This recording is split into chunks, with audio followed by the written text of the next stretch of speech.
Ousmane Sambin o Sambin Ousmane, uno es el orden francés, otro es el orden Wolof. Sus libros los estuvo firmando durante mucho tiempo como Sambin Ousmane.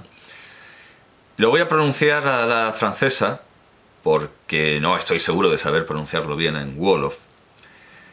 Así que diré, bueno, como él firma en francés como Sambin Ousmane, bueno, pues diré Sambin Ousmane. Sambin Ousmane fue hijo de pescador. Algunas veces fue una especie de monaguillo en el culto serer. Hablaba Wolof, pero asistió a la escuela francesa y también a la coránica. Fue un estudiante indisciplinado. Acabó trabajando como mecánico y albañil, y su descontento fue mayor cuando fue reclutado en el cuerpo colonial de tiradores senegaleses. Se fue a Francia y trabajó como obrero en Citroën y como estibador en el puerto de Marsella. Se hizo comunista, se esforzó por mejorar su francés y en 1956 escribió la primera de sus novelas en estilo realista socialista, reminiscente de Zola, de Gorky y de Istrati y del humanismo de Camus. Modeló la literatura subsahariana en francés y no en vano la editorial L'Harmattan, referente de este dominio de la literatura y fundada en 1975, lleva el nombre de su novela de 1964, es El nombre de un viento. Además de esa publicación, de 1962 a 1963, Sambin había estado estudiando cine en Moscú con Marc Donskoy. En 1963 realizó su primera película en el estilo neorrealista de Ladri di biciclette de Vittorio De Sica. Su gusto cinematográfico, que había sido despertado en su juventud obrera en Dakar por Olimpia de Leni Riefenstahl de 1938, ni más ni menos que Leni Riefenstahl, no se andaba precisamente con sutilezas apolíticas. Sin embargo, escribió algunas obras satíricas como Le Mandat de 1965 o Hala de 1974, que parecen obra de los mejores ironistas ingleses del 18 o el 19. Por eso es tan fuerte el contraste entre la excelencia de sus medios literarios y la pobreza de su ejecución cinematográfica, aunque es fácil entender la causa de este problema. Sambin prefiere la literatura al cine, pero piensa que la literatura es un lujo y el cine un medio de masas que, como comunista que es, tiene el deber de usar.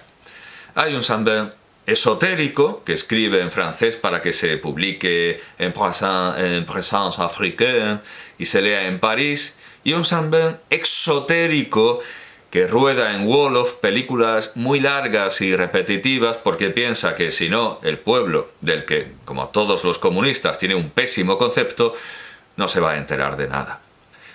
Un Sambin que llega a asociarse con el Consejo Nacional de las Iglesias de Cristo en su cortometraje Tau, de 1970, para transmitir en medio de un paseo urbano por Dakar la idea de que si se va a la escuela coránica se acabará sin saber nada, sin trabajo y con una novia preñada. Un Sambin, por cierto, al que se ha acusado de islamofobia, con algo de razón.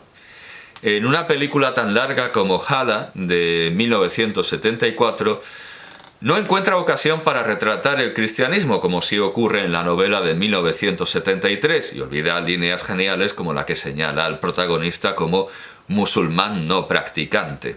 Todo esto para centrarse única y exclusivamente en cargar contra el Islam. Y no hablemos ya de una película tan áspera y antipática como Seto de 1977, donde sí se acuerda de los cristianos, para ponerlos como hoja de perejil, que en medio de la acusación de genocidio, de una acusación contra los musulmanes de genocidio en el siglo XVIII, ofrece una retórica pesada y caricaturas groseras y sin gracia de los musulmanes, en lugar del fino humorismo de sus escritos en francés. Aunque según Jackie Goldberg, en una reseña de Seto de 2008 para Los Inrocuptibles, para Les Inrocuptibles, no fue el temor de romper la paz entre las religiones lo que llevó una vez más a Léopold Sédar Senghor a censurar a Saint-Beuve. La justificación de la censura fue que Seddo era con una sola D, ¿no? Y lo habían escrito mal, por lo tanto no se podía distribuir, había una falta de ortografía. Saint-Beuve trató de manera menos combativa la relación entre religiones en Gueule Noire de 1992.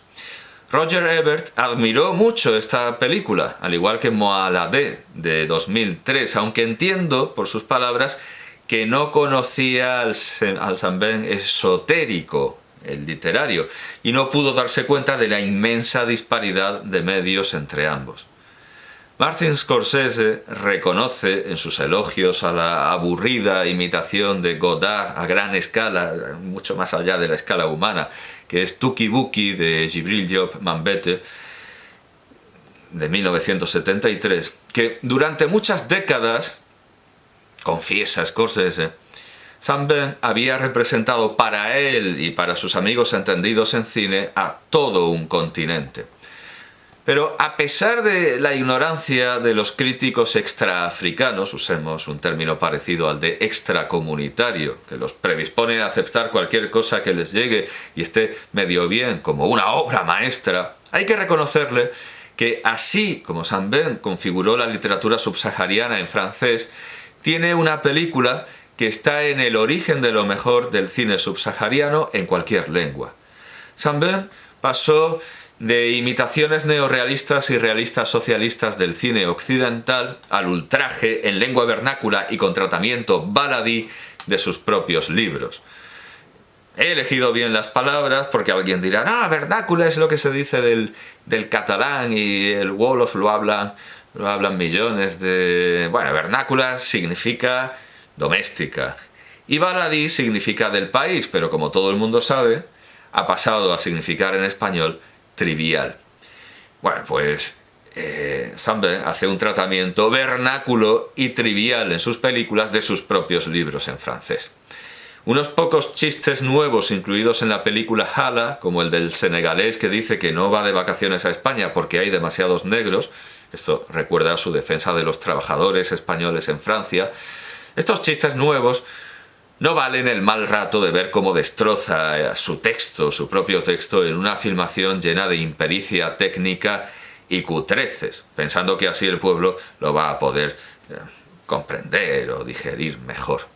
Pero entre la transformación del Le Monde Mandavi de 1968 y de Hala en su película Wolof de 1974, Saint-Beuve dio con el punto justo en su mejor película, Emitai, de 1971, que halla el equilibrio perfecto entre hombre y paisaje, entre denuncia y sátira. El cambio de retrato ante una población que no cambia se anticipa a Tintin et les Pícaros de Hergé de 1976, entre historia y antropología y política.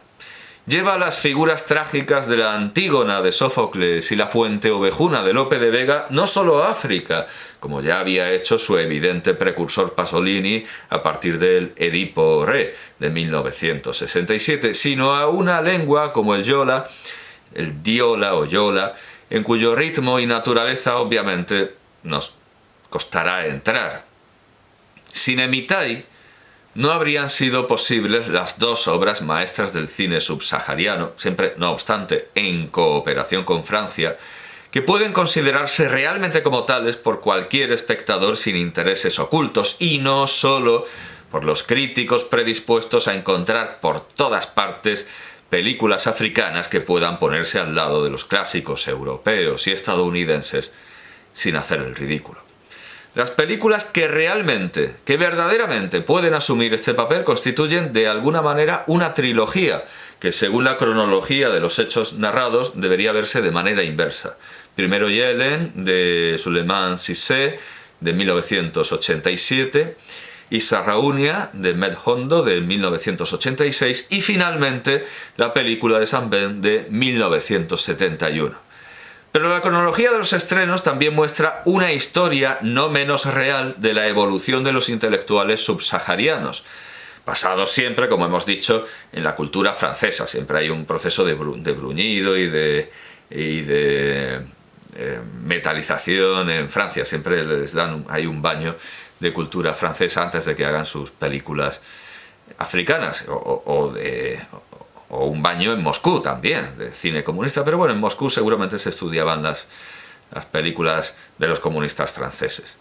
Emitai propone el rechazo de la religión en pro de la revolución materialista y comunista. Sarraunia, la recuperación de la religión como instrumento político, y Yellen, la recuperación de la religión para el arte y la filosofía desde una perspectiva libre que ha olvidado tanto el rechazo a Occidente como al tradicionalismo, el tradicionalismo vernáculo o baladí. Naturalmente, de esta superación hegeliana, que a partir del rechazo de la dominación religiosa ha logrado crear un espacio libre en el que es posible la reutilización de los mitos, hay que atribuirle el mérito tanto a Saint-Beuve como a Pasolini.